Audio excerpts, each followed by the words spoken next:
I didn't argue. I didn't explain. I just smiled, got back in my truck, and drove the 2.5 hours home alone on the night before Christmas Eve. That was 6 days ago. My phone has rung 41 times since then. I haven't picked up once. Let me tell you who I am first, because I think that matters. I'm 63 years old. I spent 31 years working as a structural engineer for a mid-sized firm out of Columbus, Ohio. I wasn't flashy. I drove a Ford F-150 that was 8 years old. I wore the same 3 pairs of boots on rotation, and on weekends I liked to sit on my back porch with a cup of black coffee and listen to nothing. My wife Carol passed 4 years ago from pancreatic cancer. 11 months from diagnosis to gone. I held her hand at the end and I told her everything was going to be okay, which was a lie. But it was the only kind of lie I've ever told that I don't regret. After she passed, it was just me and my daughter. My daughter. Let me call her that for now, because that's what she is. That's what she's always been. My whole reason for getting up in the morning after Carol died. She's 31. She married her husband 3 years ago at a venue she picked out herself, a renovated barn in Dublin, Ohio that cost more per hour than I made in a week when I was starting out.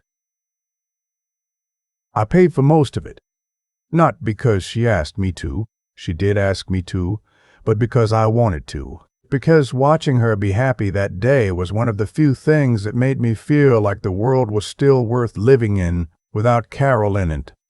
Her husband. I'll call him my son-in-law. He works in finance, something with investments. I've never fully understood what he does, which I think he enjoys. He drives a leased BMW and he talks about square footage the way other men talk about sports scores. He's not a bad person exactly, but he has a way of looking at things and people, like he's calculating their value in real time.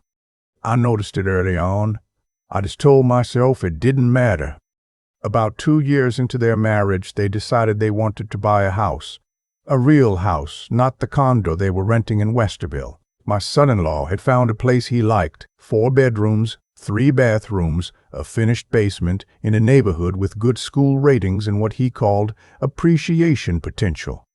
The asking price was $610,000. He came to me directly, not my daughter. Him. He sat across from me at my kitchen table and laid out a spreadsheet on his laptop and explained why the numbers made sense. He needed $75,000 for the down payment and closing costs.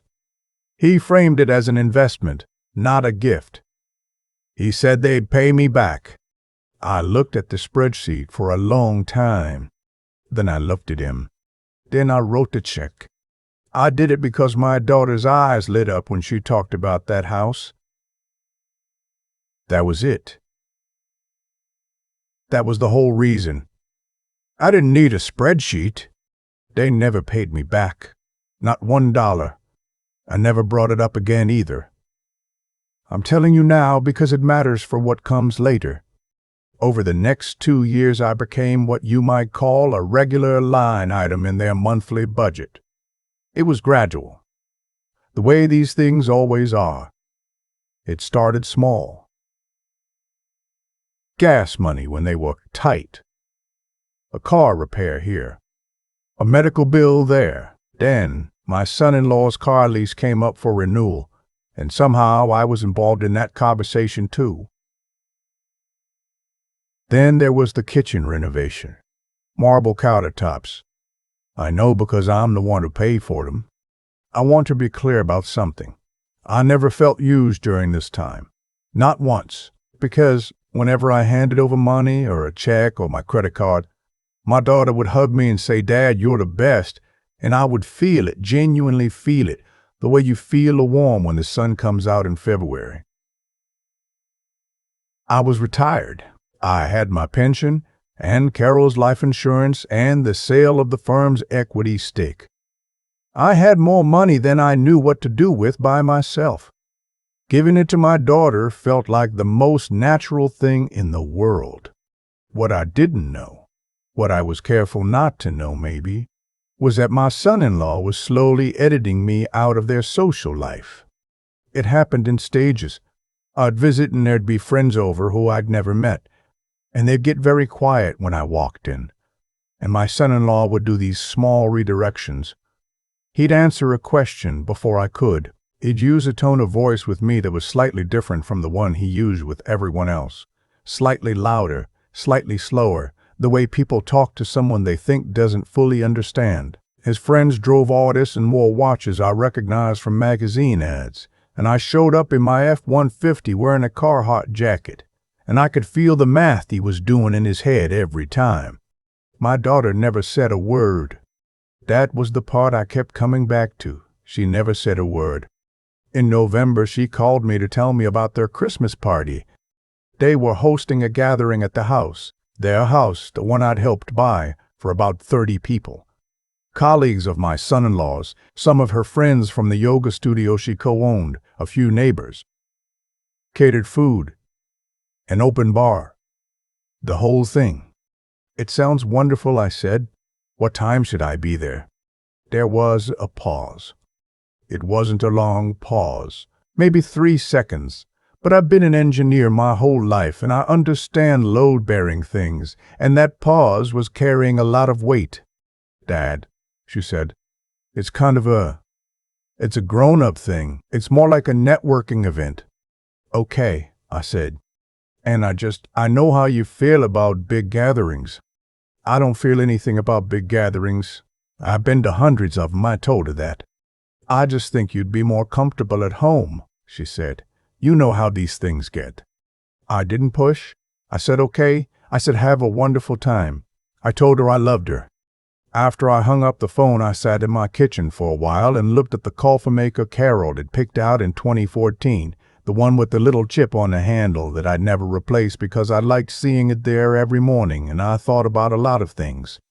Then I opened my laptop and I looked at the automatic payment I'd set up 2 years ago to cover a portion of their mortgage every month. It was $1,800. I'd set it up through my bank's bill pay system so it would just go month after month without anyone having to ask, because I didn't want her to have to ask. I looked at it for a long time. Then I closed the laptop and went to bed. I drove up anyway. I want you to understand why. It wasn't to cause a scene. It wasn't some plan I'd hatched. It was Christmas Eve, the day before, technically. And I'd bought my daughter a gift, a first edition copy of a book she'd loved as a child that I'd tracked down through a dealer in Chicago. And I'd wrapped it myself with the brown paper and twine that Carol always used because my daughter used to say it was her favorite part of opening presents. I wanted to give it to her in person. That was all. I got there around 7 in the evening. The neighborhood was lit up. There were cars parked along the street, the BMWs and the Autos and the Lexuses, and through the front window I could see people in cocktail dresses and sport coats standing around with glasses of wine. There was a catering truck in the driveway. The house looked beautiful.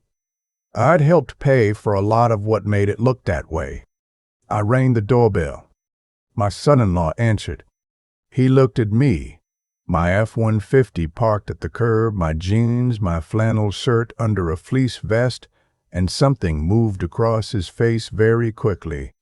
It was there and gone in about half a second, but I saw it the way you see something flicker at the edge of your headlights on a dark road. "Hey," he said. He didn't open the door all the way. "Hey," I said. "I bought something for her, just dropping it off." He looked behind him into the party, then back at me. "This really isn't a good time," he said. "I know," I said. "I'll only be a minute. We have a lot of people here." He lowered his voice. "Important people." I stood there on my daughter's porch, the porch I'd helped pay for, and I looked at my son-in-law's face and I understood, completely and finally, exactly what the last 3 years had been. "Got it," I said. I handed him the package. "Make sure she gets that," I said. I walked back to my truck. I didn't hurry. I didn't slam the door. I pulled out of the neighborhood slowly and I drove home in the dark. And I didn't turn the radio on once. The next morning was Christmas Eve. I woke up early and made coffee and sat on the back porch, even though it was 28 degrees out, which is something I do sometimes when I need to think clearly. I sat there for about an hour. Then I came inside and opened my laptop. I found the automatic payment, $1,800 a month, set to process on the first of every month. I had made 26 of those payments. I did the math. I already knew the math. I'd been doing it in my head on the porch. I canceled it. It took about 45 seconds, 3 clicks and a confirmation. The bank sent me an email saying the recurring payment had been successfully discontinued. I read the email once. Then I closed the laptop and started making myself some breakfast. I made eggs and toast and I ate at the kitchen table by myself, and I thought about Carol, and I thought about my daughter at age 7, sitting on the living room floor with a bowl of cereal, watching cartoons with her feet tucked up under her. And I thought about the way she used to run to the door when I came home from work, every single day, like it was still a surprise that I'd come back. I thought about a lot of things. The first call came on December 27th. My son-in-law. I let it go to voicemail. He didn't leave one. He called again 20 minutes later. Then again that night. Then my daughter called 4 times in a row, which she hadn't done since Carol was in the hospital. I watched her name light up on my phone and I felt something twist in my chest, and I set the phone face down on the counter and went to watch television. I knew what had happened. On the 1st of January, the payment wouldn't go through. But bank statements don't lie, and my son-in-law was a finance guy. He would have noticed the transaction missing from the expected column immediately. Or maybe my daughter had found the package. Maybe she'd opened it and found the book, Carol's brown paper and twine, and felt something she didn't expect to feel. I don't know which one it was that set off the calling. I suspect I know. By New Year's Eve, I had 41 missed calls between the two of them. Here's what I want you to understand. I didn't do any of this to punish my daughter. I didn't do it out of spite, or anger, or some cold calculation. I did it because standing on that porch in the December dark, holding a wrapped gift for my daughter, being told I was not presentable enough to come inside my own son-in-law's party in my own daughter's house, the house I helped them buy, I finally understood something. You can love someone completely and still let them use you. You can be so afraid of feeling alone after the person you loved most in the world is gone, that you'll pay any price, meet any condition, make yourself as small and as invisible and as useful as necessary, just to keep a seat at the table, even when they've quietly removed a seat. Carol used to say there's a difference between giving and being taken from. She said the difference is whether you have a choice. When you give freely, you have a choice. When someone helps themselves without asking, you don't. She said the trouble was that the line between those two things could get blurry over time if you weren't paying attention. I hadn't been paying attention. I did call my daughter back, eventually. It was a week after Christmas. She called for the 42nd time, and this time I picked up. She was crying. Not the kind of crying that's designed to move you. I know that kind, and this wasn't it. This was something raw.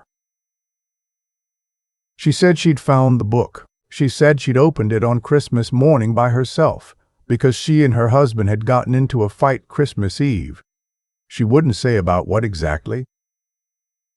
And she'd sat on the kitchen floor, the marble floor I'd paid for, and read the inscription I'd written inside the front cover, and she'd cried for a long time. She said, "Dad, why didn't you just come in?" I said, "Your husband didn't let me in." There was a long silence. Then she said, "I didn't know." I believed her. I want to say that clearly. I believed her. I don't think she knew he'd turned me away at the door. I don't think she knew exactly how much of their life I'd been quietly funding either, because her husband handled the finances and she trusted him to do that. The same way I trusted him not to be the kind of man who turns his father-in-law away at the door on Christmas Eve, like a delivery driver who showed up at the wrong entrance. We talked for almost 2 hours. It was the longest conversation we'd had in years.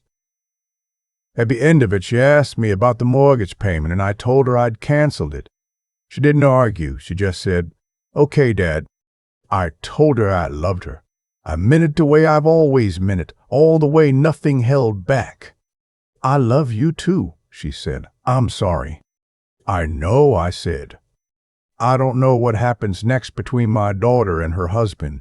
I don't know what their marriage looks like going forward, or whether things will change, or whether he'll be the kind of man who can look at himself clearly enough to understand what he did. That's not my story to tell, and it's not mine to fix. What I know is this. I drove up to that house on Christmas Eve with a wrapped book and clean hands, and I was turned away because of what I looked like standing on that porch. And the man who turned me away has been writing checks every month with my name on them. The payment stopped on January 1st. On January 3rd, my son-in-law left me a voicemail for the first time. He said he wanted to talk. He said there might have been a miscommunication. He said he'd always had a lot of respect for me. I listened to the voicemail while I was sitting on the back porch with my coffee in the cold morning air. Then I set the phone down on the armrest and watched a cardinal land on the fence post at the edge of the yard, bright red against the January gray, and I thought about Carol, who always said cardinals were the birds that stayed when everything else left. I haven't called him back yet. I keep thinking about that cardinal on the fence post, bright red against a gray January sky, sitting perfectly still, not going anywhere. Carol always said cardinals were the birds that stayed when everything else left. I don't know if that's true in any scientific sense, but I know it felt true that morning, sitting on the porch with my coffee going cold in my hands. A voicemail from my son-in-law sitting unlistened to on my phone. Here's what I've figured out about cause and effect. Not the kind you learn in a classroom, but the kind you only understand after you've lived long enough to see things come full circle. Every choice has a weight to it. Not a punishment, not a reward. Just a weight. My son-in-law made choices over 3 years. Small ones at first. A redirect here, a slightly louder tone of voice there. Then a door held half open on Christmas Eve. Those choices had weight. And weight, eventually, lands somewhere. I made choices too. I chose to keep writing checks when I should have asked harder questions. I chose to read the warmth in my daughter's hugs as a complete picture when it was only part of one. I chose to be so afraid of being alone after Carol died that I made myself useful in ways that quietly erased me. That had weight too. It landed on my porch on a December night, in the form of a man who looked at his father-in-law like a problem to be managed.